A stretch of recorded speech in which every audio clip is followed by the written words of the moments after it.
In my heart and mind, I always return to Atlantic Island Park.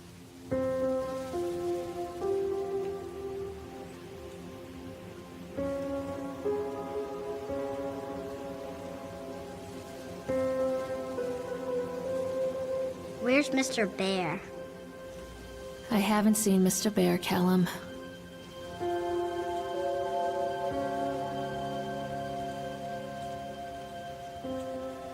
Stay in the car. I'll go and ask information.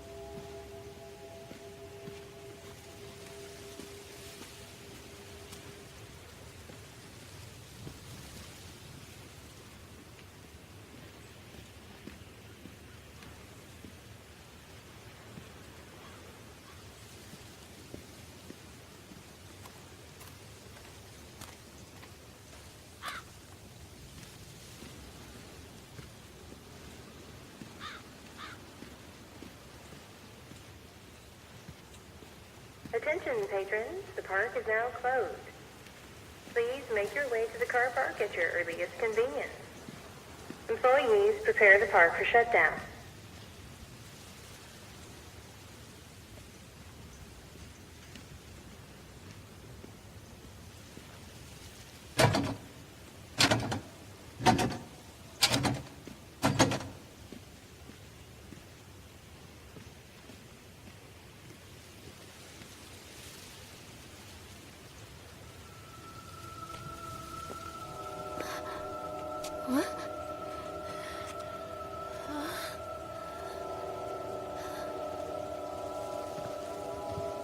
Hey, Lorraine.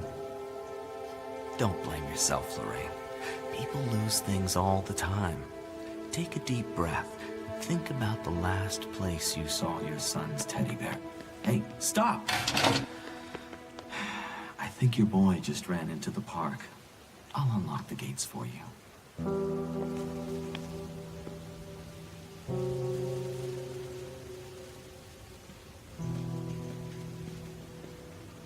Callum, I told you to wait in the car. Over here.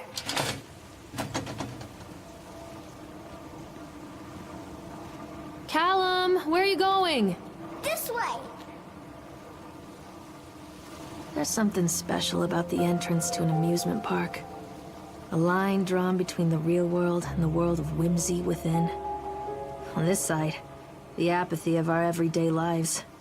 And on the other, anything we might dare to dream. It's no wonder Callum ran back inside. I wouldn't want to leave either. Attention, employees. The park is now closed. Have a safe journey home.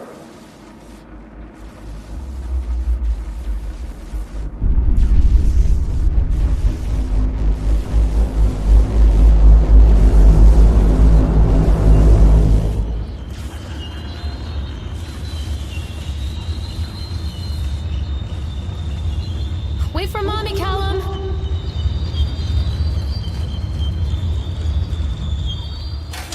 Oh, God. The park. What happened here?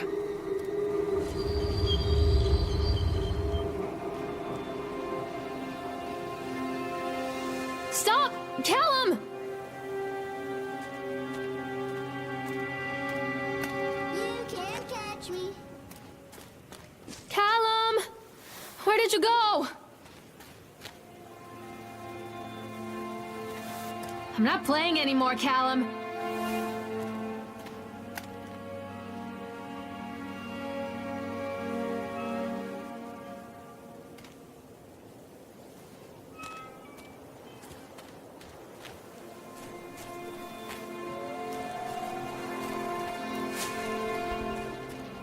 Where did you go? Come on, this way.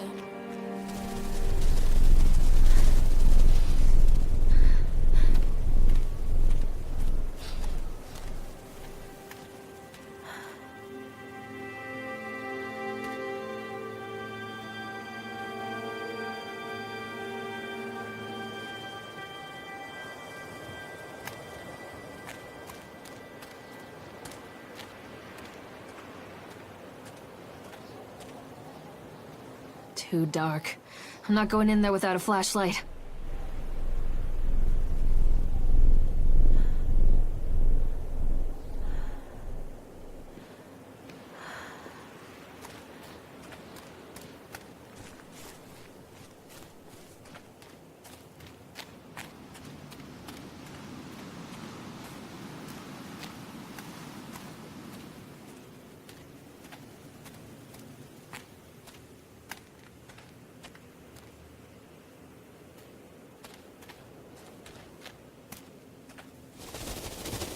Callum, come back here right now! Come on, Mommy.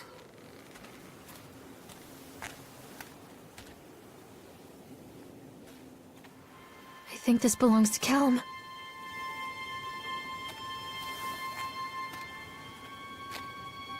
Chad the Chipmunk, huh? Just a drunk guy in a suit.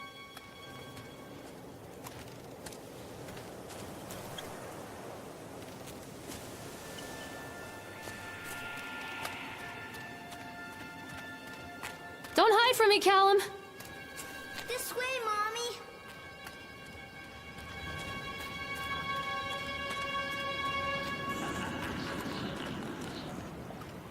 Callum, stay where you are!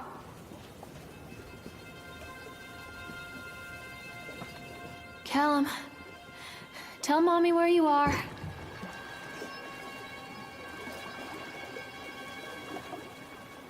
Come on, Mommy.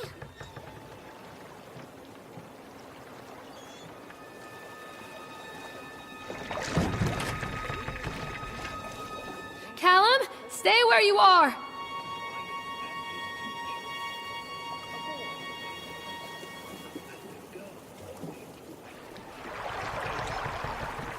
Mommy needs to see you, Callum.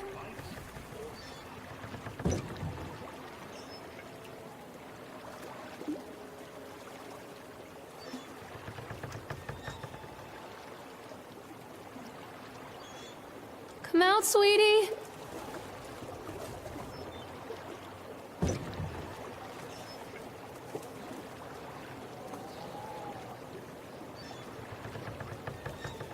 Callum, where did you go? Callum, where did you go? Near a great forest, there lived a poor woodcutter, his wife and his 2 children. A boy named Hansel and a girl named Gretel.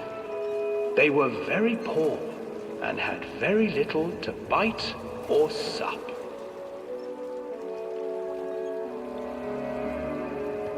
"What will become of us?" the woodcutter asked his wife one night. "I tell you what, husband, we will take the children into the thickest part of the forest tomorrow and abandon them there." "No, my wife, I cannot do that," said the man. "Then we will all 4 starve, you fool." Hansel and Gretel overheard their parents talking, and Gretel began to weep.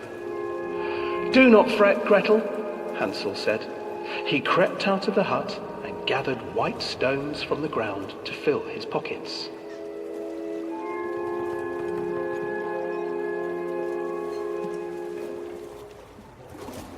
The next morning, the woodcutter leads the children into the forest.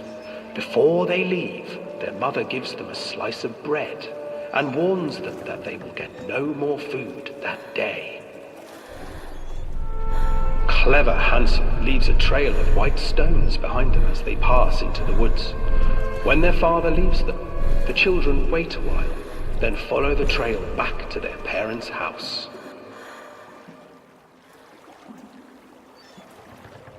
After receiving a thorough scolding from their parents for getting lost in the woods, the children are sent to bed without any supper. Hansel tried to sneak out and collect more white stones, but found that the door was locked. "Tomorrow I will take them into the woods myself," the wife told the woodcutter. In the morning, their mother gave them a slice of bread and led them deep into the forest once again.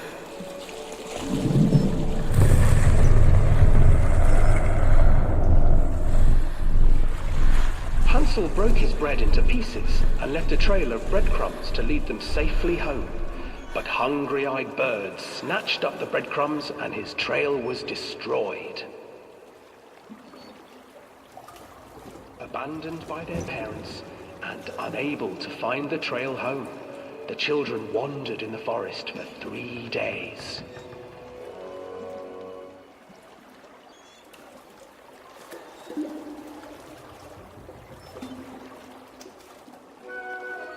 The children stumbled into a clearing with an exceedingly strange house. Its walls were made of gingerbread, and its windows were panes of clear sugar. Hansel, desperately hungry, ran forward and began to nibble on the walls.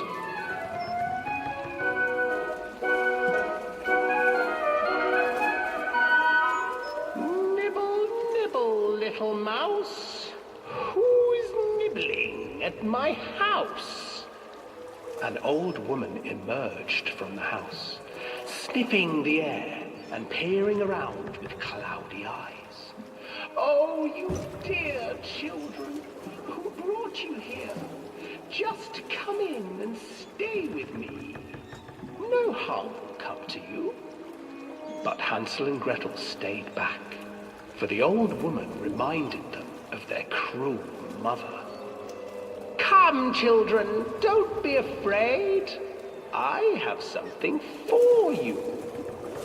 The old woman offered them 2 enormous lollipops. The children took them and began to eat.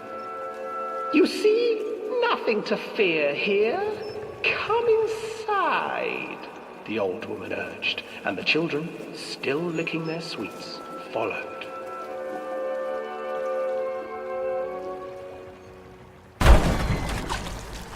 Once inside the house, the old woman changed. She stuffed Hansel into a cage and put Gretel to work, sweeping and cleaning her hut. Your brother will make a good mouthful, the old witch told Gretel. Once he is fattened up, I shall feast upon him.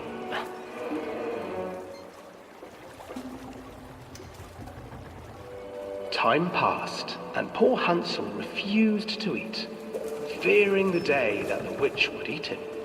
The witch, for her part, grew impatient. Today I will cook and eat your brother, Gretel. Climb inside and light the oven. But Gretel pretended not to understand. I do not know how. Where is the opening? Fool, the old witch said. The opening is here. And she moved to show Gretel. Seizing her courage, brave Gretel gave the witch a shove, and the old crone tumbled forward into the oven. Gretel slid a large iron bolt over the door to the oven. Gretel freed her brother Hansel, and together they lit a fire beneath the oven. And though she screamed and begged, the children sat by the oven until her screams had stilled, and the witch was cooked. And then, because even children can't survive on sweets, they divided up the body of the old witch and ate her.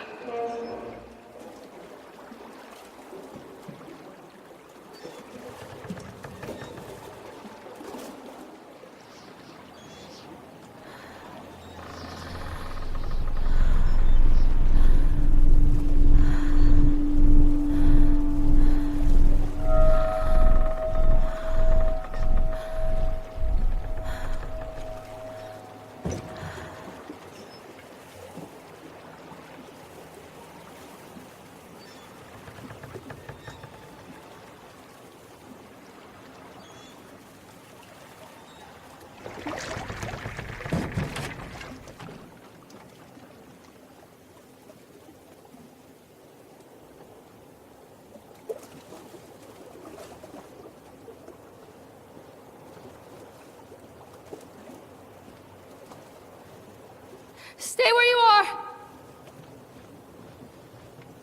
This way, Mommy.